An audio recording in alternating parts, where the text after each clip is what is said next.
हाँ तो जय हिंद जी। वीडियो पे क्लिक किए तो वीडियो छोड़ के मत जाइएगा। इस वीडियो में हम आपके लिए साइंस के 20 महत्वपूर्ण प्रश्न लेके आए हैं। अगर आपकी भी तैयारी बिल्कुल धाकर तरीके से चल रही है तो 20 प्रश्न में से 15 प्रश्न भी एकदम सही करके दिखाइए और आपको ईमानदारी पूर्वक बताना है कि आपने 20 में से कितना प्रश्न सही किया है। तो चलिए बिना देरी के सबसे प्रथम सवाल से स्टार्ट करते हैं। और सबसे प्रथम सवाल कहता है कि एक एंगस्ट्रॉम का मान क्या होता है। तो मेरे साथी जी ध्यान रखेंगे कि एक एंगस्ट्रॉम का मान जो होता है वो 10 के पावर -10 मीटर होता है। यानी ऑप्शन नंबर क्या हो जाएगा आपका ए एकदम से राइट आंसर हो जाएगा। सवाल नंबर अगला देखते हैं, दूसरा नंबर। और दूसरा नंबर सवाल कहता है कि विद्युत बल्ब में फिलामेंट तार बना होता है। आपका जो विद्युत बल्ब होता है उसमें जो फिलामेंट तार होता है वो किसका बना होता है। तो बच्चा को पता होगा कि वो आपका टंगस्टन का बना होता है। ऑप्शन नंबर क्या हो जाएगा आपका डी एकदम से राइट आंसर हो जाएगा। सवाल नंबर तीसरा कहता है कि शक्ति का एसआई मात्रक क्या होता है। तो शक्ति का एसआई मात्रक क्या होता है, वाट होता है। ऑप्शन नंबर क्या हो जाएगा डी एकदम से राइट आंसर हो जाएगा। ऑप्शन नंबर क्या हो जाएगा डी हो जाएगा। सवाल अगला है आपका कि श्वेत रंग कितने रंगों के मेल से बना होता है। तो बबुआ को पता है कि सूर्य का प्रकाश हमको दिखता है श्वेत, लेकिन वो कितने रंगों का मिश्रण होता है। तो वो 7 रंगों का मिश्रण होता है। ऑप्शन नंबर क्या हो जाएगा आपका डी एकदम से राइट आंसर हो जाएगा। सवाल नंबर पांचवा है कि निकट दृष्टि दोष वाले व्यक्ति के चश्मे में होता है। जिस व्यक्ति को अगर निकट दृष्टि दोष हुआ है तो उसके चश्मे में कौन सा लेंस होगा, उत्तल होगा कि अवतल होगा कि बेलनाकार होगा कि इनमें से कोई नहीं। तो ध्यान रखेंगे कि निकट दृष्टि दोष वाले व्यक्ति के चश्मे में अवतल लेंस होता है। ऑप्शन नंबर आपका बी एकदम से राइट आंसर हो जाएगा। सवाल नंबर छठा है मेरे साथी जी आपका कि फेरस सल्फेट क्रिस्टल का रंग क्या होता है। आपका जो फेरस सल्फेट होता है उस क्रिस्टल का रंग क्या होता है। तो ध्यान रखेंगे हरा होता है। ऑप्शन नंबर क्या हो जाएगा आपका बी एकदम से राइट आंसर हो जाएगा। सवाल नंबर सातवां कहता है साथी जी कि ग्लूकोज का रासायनिक सूत्र होता है। सवाल एकदम बच्चा वाला पूछा, एकदम नन्नू पूछे सवाल पूछा है।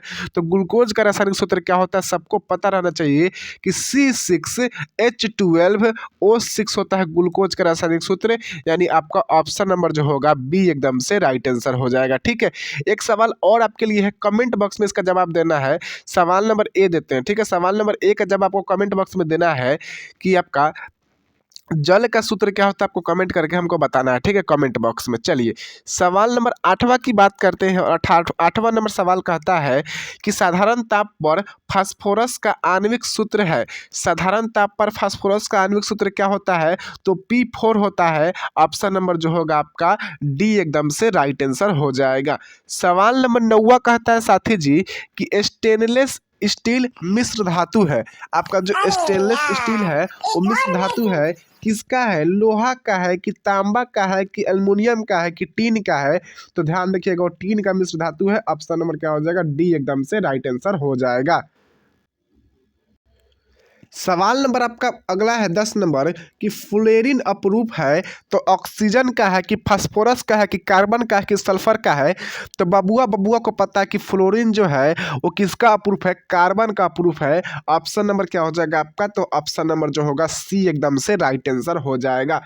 सवाल नंबर अगला देखते हैं, 11वां नंबर सवाल। आशा करते हैं कि आपका प्रथम 10 सवाल में से 10 सवाल एकदम बिल्कुल खतरनाक सही हुआ होगा। सवाल नंबर 11वां है कि मेंडलीफ ने अपने आवर्त सारणी में तत्वों को सजाया था। तो मेंडलीफ ने अपने आवर्त सारणी में तत्वों को जो सजाया था तो परमाणु द्रव्यमान के बढ़ते हुए क्रम में सजाया था। ऑप्शन नंबर क्या हो जाएगा आपका बी एकदम से राइट आंसर हो जाएगा। सवाल नंबर 12वां है कि नाइट्रोजन डाइऑक्साइड यानी NO2 के धुएं का रंग कैसा होता है। NO2 यानी नाइट्रोजन डाइऑक्साइड के धुएं का रंग कैसा होता है। तो ध्यान रखिएगा भूरा होता है। ऑप्शन नंबर जो होगा आपका ए एकदम से राइट आंसर हो जाएगा। सवाल नंबर 13वां है कि मैग्नीशियम पाया जाता है क्लोरोफिल में कि लाल रक्त कण में कि वर्णी लवक में कि श्वेत रक्त कण में। तो मैग्नीशियम जो है वो क्या है आपका एक धातु है जिसका संकेत Mg होता है और और ये जो होता है आपका क्लोरोफिल वर्णक में पाया जाता है। ऑप्शन नंबर क्या हो जाएगा ए एकदम से राइट आंसर हो जाएगा। सवाल नंबर 14 कहता है मेरे साथी जी आपका कि फूल में नर जनन अंग होता है। तो फूल में नर जनन अंग कौन सा होता है? तो बबुआ बबुआ को पता है कि पुंकेसर होता है। ऑप्शन नंबर क्या हो जाएगा ए एकदम से राइट आंसर हो जाएगा। सवाल नंबर 15 कहता है कि अंडाणु निषेचित होता है योनि में कि गर्भाशय में कि फ्लोपियन नलिका में कि अंडाशय में। तो मेरे साथी जी आपका जो शुक्राणु है और अंडाणु है दोनों आपस में मिलते हैं, कहाँ पे मिलते हैं? तो ये आपका फ्लोपियन नलिका में यानी फ्लोपियन ट्यूब में मिलते हैं, यानी इसको हम लोग क्या बोलते हैं शुक्राणु नलिका, सॉरी शुक्राणु नलिका बोल रहे हैं, अंडाणु नलिका में मिलते हैं। ऑप्शन नंबर क्या हो जाएगा सी एकदम से राइट आंसर हो जाएगा। सवाल नंबर अगला है 16 नंबर सवाल कि भोजन का पचना किस प्रकार की अभिक्रिया है? तो भोजन का पचना जो है वो आपका एक उपचयन अभिक्रिया है। ऑप्शन नंबर क्या हो जाएगा ए एकदम से राइट आंसर हो जाएगा। सवाल नंबर अगला है 17 नंबर सवाल कि उभयलिंगी जीव है, इसमें से कौन सा जीव है जो उभयलिंगी है? केचुआ की मछली की शेर की बकरी? तो मेरे साथी जी केचुआ जो है आपका उभयलिंगी जीव है, बाकी सभी आपकी एक लिंगी है। सवाल अगला है आपका कि पृथ्वी पर ऊर्जा का मुख्य स्रोत है, कोयला है कि सूर्य है कि पानी है कि लकड़ी है? तो पृथ्वी पर ऊर्जा का मुख्य स्रोत जो है वो क्या है मेरे साथी जी सूर्य है। ऑप्शन नंबर क्या हो जाएगा आपका बी एकदम से राइट आंसर हो जाएगा। सवाल नंबर अगला है 19 नंबर कि वृक्क की संरचनात्मक एवं क्रियात्मक इकाई को कहते हैं। सवाल एकदम बबुआ वाला पूछा है और सबको पता है कि वृक्क यानी किडनी की संरचनात्मक एवं क्रियात्मक इकाई को हम लोग क्या कहते हैं? तो नेफ्रॉन कहते हैं। ऑप्शन नंबर क्या हो जाएगा आपका डी एकदम से राइट आंसर हो जाएगा। सवाल नंबर 20वां है साथी जी आपका कि एक कोशिकीय शैवाल में जल का परिवहन डैश द्वारा होता है। एक कोशिकीय जितने भी जीव रहते हैं उसमें जल का जो परिवहन होता है वो किसके द्वारा होता है? तो विसरण द्वारा होता है। तो ऑप्शन नंबर क्या हो जाएगा आपका बी एकदम से राइट आंसर हो जाएगा।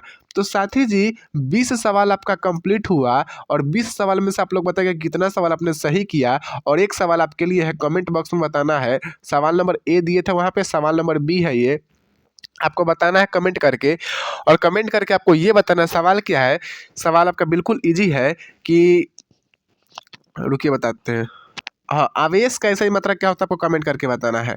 आवेश का SI मात्रा क्या होता है? आवेश का SI मात्रा क्या होता है? आप कमेंट बॉक्स में कमेंट करके बताना है। साथ ही जी मिलते हैं नेक्स्ट वीडियो में, तब तक के लिए जय हिंद और जय भारत। ठीक है।